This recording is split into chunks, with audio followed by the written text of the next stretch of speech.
नमस्कार।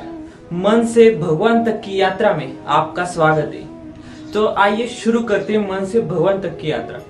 परंतु मन से भगवान तक की यात्रा क्यों? क्योंकि इस मन में ही संपूर्ण ब्रह्मांड की शक्ति है, सामर्थ्य है। क्योंकि ये मन ही एकमात्र ऐसी चीज है जो हमें भगवान तक ले जाती है। मन वो चीज है, मन वो रास्ता है, मन वो सीढ़ी है जो हमें भगवान तक पहुंचाती है। आपने वो सुना ही होगा, मन के जीते जीत है, मन के हारे हार। हार गए जो बिन लड़े, उन पर है धिक्कार। ये देखो, ये है मन का सामर्थ्य। मन के जीते जी है, मन के हारे हार। अगर आपने ठान लिया मैं ये कर सकता हूँ तो आप कर सकते हो। अगर आपने ठान लिया कि मैं नहीं कर सकता तो साक्षात भगवान भी आपके सामने आ गए तो आप कुछ भी नहीं कर सकते। इतना इस मन में सामर्थ्य होता है। आप ही सोचो कि मनुष्य ये जीवन है, मनुष्य जीवन इतना भाग्यशाली जीवन है।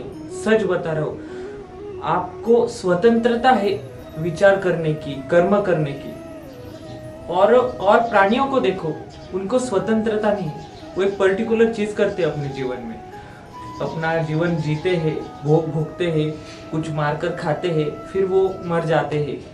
परंतु मनुष्य जीवन ऐसा है, इसके विचार करने की शक्ति, कर्म करने की शक्ति, और उसको चयन भी दिया है तुम कौन सा कर्म कर सकते हो, कौन सा नहीं। इसलिए मन से भगवान तक जाने का है तो इसके बीच में जो है वो है भक्ति।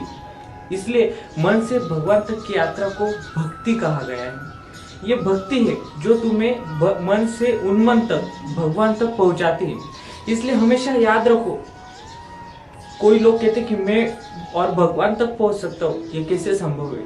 सच बात है कि हम ही भगवान है। मैं ही आत्मा हूँ, मैं ही परमात्मा हूँ, मैं ही सब कुछ हूँ। ये जानने के लिए सबसे पहली बात है कि जो हमने खुद को मान लिया कि मैं एक बहुत बड़ा पापी हूँ, मैंने जीवन में बहुत बड़े पाप किए, इन सब पाप को नष्ट करना ही भक्ति है। प्रेमानंद जी महाराज यही कहते हैं ना कि अगर आप ऐसा कोई पाप नहीं जो आप नष्ट नहीं कर सकते, उसके लिए उस स्तर की भक्ति होनी आवश्यक है। इसलिए ध्यान रखो कि मन से भगवान तक जाने का है तो भक्ति का सामर्थ्य रखना चाहिए। मन से भगवान तक की यात्रा में भक्ति इतनी महत्वपूर्ण है कि महर्षि वाल्मीकि पहले कौन थे और पहले क्या थे, और उसके बाद वो महर्षि वाल्मीकि कैसे बन गए, ये अवश्य जान लो। महर्षि वाल्मीकि पहले गुंडे थे, गुंडे से वो सीधा महर्षि वाल्मीकि कैसे हो गए, साधु संत कैसे हो गए, जिन्होंने रामायण बनने से पहले रामायण लिख दिया, इतने महान संत बन गए। आप ही सोचो कि हमारे मन में कितना सामर्थ्य है, नर का नारायण होने का सामर्थ्य इस मन में। परंतु क्या होता है, हर बार हम भगवान की भक्ति करते हैं, पूजा आस्था मतलब कोई भी करते हैं, परंतु हम उसमें कुछ डर छिपा के रखते हैं कि ये करेंगे वो गलती होगी तो भगवान ये ना कर दे, कोप ना करते। भगवान कभी कृपा भी नहीं करते, कोप भी नहीं करते। हम हमारे कर्मों से ही हम पर कृपा या कोप करते हैं। सबसे पहली बात ये ध्यान रखनी चाहिए, इस मन को पता होता है मैं भगवान की भक्ति कर रहा हूँ तो मेरे बुरे आदतें छूटेंगी, मेरे बुरे संस्कार। क्योंकि मन जो है उसको पता होता है भगवान तक पहुँचने के लिए मेरा अस्तित्व रहने ही नहीं वाला है। मन, एक उदाहरण देता हूं मैं आपको। सबसे पहली बात ये सुनो कि अगर बर्फ का गोला सीधा अग्नि में जाए तो उसका अस्तित्व क्या होगा? उसका अस्तित्व शून्य हो जाएगा। यही बात है इस मन की। जब ये मन भगवान की भक्ति करता है, भगवान के पास जाता है तो ये मनुष्य बर्फ होता है, और ये मन बर्फ होता है, और वो जब भगवान के पास जाता है तो वो पिघल के उसका अस्तित्व शून्य हो जाता है, वो भाप बन जाता है।